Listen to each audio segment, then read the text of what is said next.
ಮೇ 4 ಪಂಚರಾಜ್ಯಗಳ ಚುನಾವಣೆ ಫಲಿತಾಂಶ ಹೊರಬೀಳುತ್ತೆ. ಅದಾದ ನಂತರ ರಾಜ್ಯ ಕಾಂಗ್ರೆಸ್ನಲ್ಲಿರುವಂತಹ ಗೊಂದಲಕ್ಕೆ ತೆರೆಳಿಯೋದಕ್ಕೆ ಹೈಕಮಾಂಡ್ ಮುಂದಾಗ್ತಾರಾ ಅಂತ ಹೇಳಿ ದೆಹಲಿ ಅಂಗಳದಲ್ಲಿ DCM DK Shivakumar power claim. ಈ ಬಾರಿ ಮತ್ತೆ ಗಾಂಧಿ ಕುಟುಂಬದ ಅಂಗಳಕ್ಕೆ ಚೆಂಡು.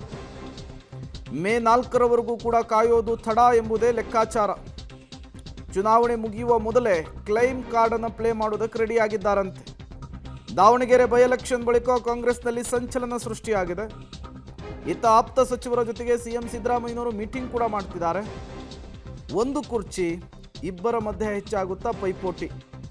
ರಾಜ್ಯ ಕಾಂಗ್ರೆಸ್ನಲ್ಲಿ ಮತ್ತೊಮ್ಮೆ ಸಿಎಂ ಗಾದಿಯ ಜಟಾಪಟಿ ಜೋರಾಗ್ತಾ ಇದೆ. ರಾಜ್ಯದಲ್ಲಿ ಕಾಂಗ್ರೆಸ್ ಅಧಿಕಾರಕ್ಕೆ ಬಂದು 3 ವರ್ಷ ಆಗ್ತಾ ಇದೆ. ಅಧಿಕಾರಕ್ಕೆ ಬಂದಾಗ್ಲಿಂದಲೂ ಕೂಡ ಇದೇ ಜಟಾಪಟಿ, ಇದೇ ಹಗ್ಗ ಜಗ್ಗಾಟ. ಈ ತಿಂಗಳಲ್ಲಾದರೂ ಅಥವಾ ಮೇ ತಿಂಗಳಲ್ಲಾದರೂ ಇದಕ್ಕೊಂದು ತಾರ್ಕಿಕ ಅಂತ್ಯ ಸಿಗುತ್ತಾ ಅನ್ನೋದನ್ನು ಕಾದು ನೋಡಬೇಕಿದೆ. Sir, are you going to meet any party leadership tomorrow? I can't discuss all those things. I am a politician. It is my duty to meet political leaders. On any particular issue, sir? I am meeting the government honorable minister tomorrow, 11:45, because some Bangalore major issue is there. And defense connected to defense and on Bangalore issue. So my officers also are coming there. It has been requested very long back. They have given the time tomorrow.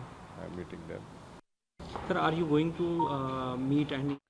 Details ಕೊಡೋದಕ್ಕೆ ಸುಖೇಶ್ ದೂರವಾಣಿ ಸಂಪರ್ಕದಲ್ಲಿ join ಆಗಿದ್ದಾರೆ. ಸುಖೇಶ್, ರಾಜ್ಯದಲ್ಲಿ ಕಾಂಗ್ರೆಸ್ ಅಧಿಕಾರಕ್ಕೆ ಬಂದಾಗಿನಿಂದಲೂ ಕೂಡ ಈ ಹಗ್ಗ ಜಗ್ಗಾಟ ಇದ್ದಿದ್ದೆ, ಜಟಾಪಟಿ ಇದ್ದಿದ್ದೆ. ಮೇ 4ರ ನಂತರವಾದರೂ ಇದೊಂದು ಲಾಜಿಕಲ್ ಎಂಡಿಗೆ ತಲುಪೋ ಸಾಧ್ಯತೆ ಎಷ್ಟರ ಮಟ್ಟಿಗಿದೆ ಅಂತ? ಸದ್ಯಕ್ಕಿರುವಂತ ಕುತೂಹಲ ಅದು. ಅಂದ್ರೆ ಮೇ ತಿಂಗಳಲ್ಲಿ ಏನಾದ್ರೂ ಒಂದಷ್ಟು ಬದಲಾವಣೆಗೆ, ಅಂದ್ರೆ ಅದು ಸಚಿವ ಸಂಪುಟ ಪುನರ್ರಚನೆಯೋ ಅಥವಾ ಅಧಿಕಾರ ಹಂಚಿಕೆ ವಿಚಾರದಲ್ಲಿ ನಡೆಸಿರುವಂತಹ ಚರ್ಚೆಗೆ ಒಂದು ಬ್ರೇಕ್ ಹಾಕುವ ಡೆವಲಪ್ಮೆಂಟ್ ಏನೋ ಒಂದು ಆಗಬಹುದು ಅನ್ನುವಂಥದ್ದು.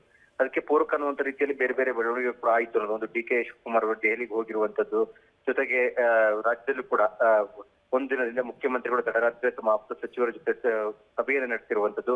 ಈಗ ಇವೆಲ್ಲವೂ ಕೂಡ ಒಂದು ರೀತಿಯ ಚಟುವಟಿಕೆಗಳು ಗರಿಗೆದರ್ಲಿಕ್ಕೆ ಪೂರಕವಾದಂತ ಒಂದು ಬೆಳವಣಿಗೆಗಳು ಅನ್ನುವಂತ ಚರ್ಚೆ ಕೂಡ ಕಾಂಗ್ರೆಸ್ ಪಡೆಯಲ್ಲಿ ನಡೀತಾ ಇರುವಂತದ್ದು.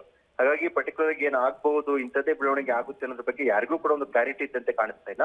ಆದ್ರೆ ಮೇ 4ರ ಪಂಚರಾಜ್ಯ ಚುನಾವಣಾ ಫಲಿತಾಂಶದ ಬಳಿಕ ಒಂದಷ್ಟು ಡೆವಲಪ್ಮೆಂಟ್ ಗಳಂತೂ ಆಗಬಹುದು ಅನ್ನುವಂತ ಚರ್ಚೆಗಳಂತೂ ನಡೀತಾ ಇದೆ. Prem, okay, thank you Sukhesh ತಮ್ಮೆಲ್ಲ ಮಾಹಿತಿಗಾಗಿ.